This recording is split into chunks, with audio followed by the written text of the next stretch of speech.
Assalamualaikum warahmatullahi wabarakatuh. Bertemu lagi dengan Ibu Siti Gantini, materi IPS Praaksara. Mudah-mudahan kalian walaupun dalam keadaan BDR tetap semangat. Ibu yakin kalian belajar dengan ikhlas, dengan sungguh-sungguh, sehingga hasil yang kalian capai adalah hasil yang maksimal.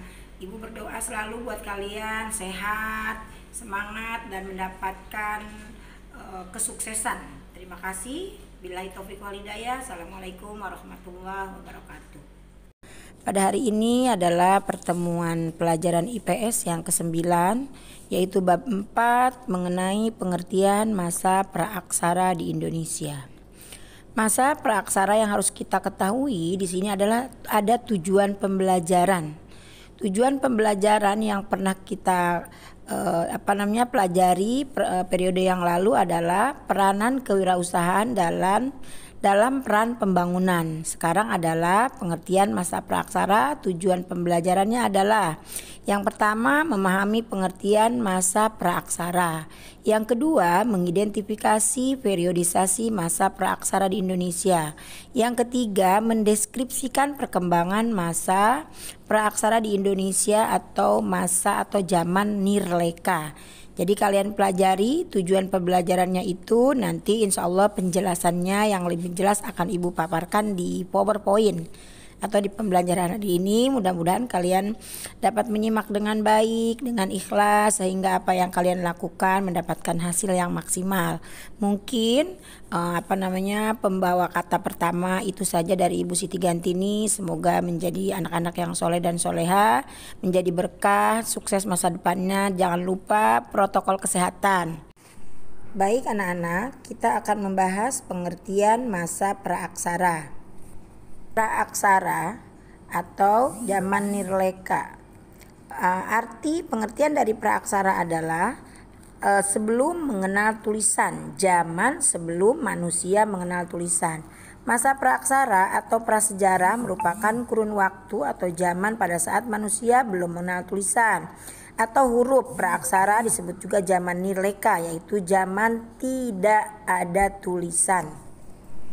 Setelah manusia mengenal tulisan, maka disebut zaman prasejarah atau zaman aksara. Berarti zaman prasejarah atau zaman praaksara, setiap bangsa berbeda-beda berdasarkan perkembangan setiap bangsa tersebut serta informasi yang masuk ke bangsa itu. Misalnya bangsa Mesir kuno meninggalkan zaman praaksara sekitar 4000 sebelum Masehi. Bangsa Sumeria dan Dravida meninggalkan zaman praaksara sekitar 3000 sebelum Masehi. Sedangkan bangsa Indonesia meninggalkan zaman praaksara abad kelima sekitar tahun 1200 sebelum Masehi atau 2500 sebelum Masehi. Sumber utama zaman prasejarah adalah benda berupa fosil dan artefak. Fosil adalah sisa makhluk hidup baik berupa binatang, tumbuhan maupun manusia yang telah membatu. Artefak adalah alat-alat yang dipergunakan manusia purba. Yang ketiga, manusia purba adalah manusia yang hidup pada zaman praaksara atau prasejarah. Pembagian zaman atau masa praaksara berdasarkan geologi kita bagi menjadi 4. Yang pertama, zaman Arkaikum. Yang kedua, zaman Paleozoikum. Yang ketiga, zaman Mesozoikum. Yang keempat, zaman Neozoikum. Berdasarkan hal ini, terjadinya bumi sampai sekarang dibagi ke dalam 4 zaman. 1. Zaman Arkaikum kira-kira berlanjut sekitar 2500 juta tahun yang lalu. Bumi masih sangat panas, belum ada tanda-tanda kehidupan. Kedua, zaman Paleozoikum kira-kira 340 juta tahun yang lalu ditandai munculnya binatang-binatang kecil yang tidak bertulang punggung, berbagai jenis ikan, amfibi, dan reptil lainnya. Ketiga, Mesozoikum kira-kira 140 juta tahun yang lalu disebut zaman reptil karena banyak hewan reptil yang hidup termasuk dinosaurus. Keempat, Neozoikum atau Kainozoikum kira-kira 60 juta tahun yang lalu. Zaman ini terbagi menjadi dua. Yaitu yang pertama zaman tertier, jenis reptil besar mulai punah dikuasai hewan-hewan besar yang menyusui seperti gajah. Penjelasan berikutnya dari Neozoikum adalah zaman kuarter, yaitu 3 juta tahun yang lalu awal kehidupan manusia pertama kali di muka bumi. Jenis-jenis manusia purba di Indonesia, yang pertama Meganthropus paleojavanicus, yang kedua Pithecanthropus erectus, yang ketiga Homo atau manusia Homo. Meganthropus paleojavanicus artinya manusia purba yang besar dan tertua di Pulau Jawa. Manusia purba ini memiliki ciri tubuh yang kekar, diperkirakan sebagai manusia purba yang paling tua di antaranya manusia purba yang lain. Fosil manusia purba Meganthropus paleojavanicus ditemukan di Desa Trinil oleh Dr. Ghr van Koningswald dan pada tahun 1936 dan tahun 1941. Meganthropus paleojavanicus pertama kali fosil makhluk ini ditemukan di Sangiran, daerah Lembah Bengawan Solo, dekat Surakarta, dari yang dapat dilihat ukuran fosil itu. Meganthropus paleojavanicus berbadan besar dengan rahang yang sangat besar, keningnya menonjol dan tulang tebal. Dari keadaan itu, maka makhluk Sangiran tersebut dinamakan Meganthropus paleojavanicus, artinya mega besar, anthropus manusia, paleo sama dengan purba, javanicus manusia Jawa. Jadi Meganthropus hidup sekitar 2 juta tahun sebelum Masehi dan hidup dengan makan tumbuh-tumbuhan. Makhluk tersebut termasuk jenis Homo habilis.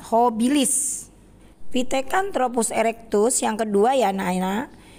Pithecanthropus erectus artinya manusia kera yang berjalan tegak. Manusia purba ini memiliki ciri-ciri berbadan tegak dan memiliki tinggi antara 165 sampai 180 cm. Pithecanthropus erectus merupakan manusia purba yang paling banyak ditemukan di Indonesia, di antaranya di Mojokerto, Kedung Trubus, Trinil, Sangiran, Sambung Macan, dan Ngandong. Pertama kali ditemukan oleh Eugene de Bois di Trinil dekat Sungai Bengawan Solo, Surakarta sekitar tahun 1891. Yang ketiga adalah manusia Homo. Homo berarti manusia. Manusia purba jenis ini memiliki ciri lebih yang sempurna dibandingkan dengan Meganthropus paleojavanicus dan Pithecanthropus erectus. Berapa jenis Homo yang ditemukan di Indonesia antara lain? 1. Homo solensis, artinya manusia dari Solo, ditemukan pada tahun 1931 sampai 1934 oleh Terhar dan Insinyur Opernot di Ngandong, Lembah Bengawan, Sungai Bengawan Solo. Ciri Homo solensis yaitu berjalan tegak dengan tinggi badan 180 cm. Tengkoraknya lebih besar dari Pithecanthropus erectus. Yang kedua, Homo wajakensis, artinya manusia dari Wajak, ditemukan pada tahun 1889 oleh Van Richthofen di Wajak, Tulung Agung, Jawa Timur. Ciri-ciri Homo wajakensis yaitu berjalan tegak dengan tinggi badan 130 sampai 210 cm. Tengkoraknya lebih bulat, muka tidak terlalu menjorok ke depan dan telah memiliki kemampuan membuat peralatan dari batu, tulang, dan kayu. Ketiga adalah Homo sapien, artinya manusia cerdas, merupakan generasi terakhir dari manusia purba. Homo sapien hidup di zaman Holosen sekitar 4.000 tahun yang lalu, memiliki ciri fisik yang sudah hampir sama dengan manusia modern saat ini. Anak-anak, Pelajaran pada hari ini masa praaksara Ibu sudah jelaskan dengan tuntas. Setelah ini kalian mengerjakan soal, Ibu bikin soal esai 10. Kalian kerjakan dengan baik, dengan ikhlas, semoga hasilnya maksimal. Dan Ibu akan kirimkan soal Google Form sebanyak 20 soal. Kalian kerjakan juga atau minimal 10 soal nanti Google Form. Kalian kerjakan dengan baik. Waktunya harus tepat waktu, maksimal sampai jam 3.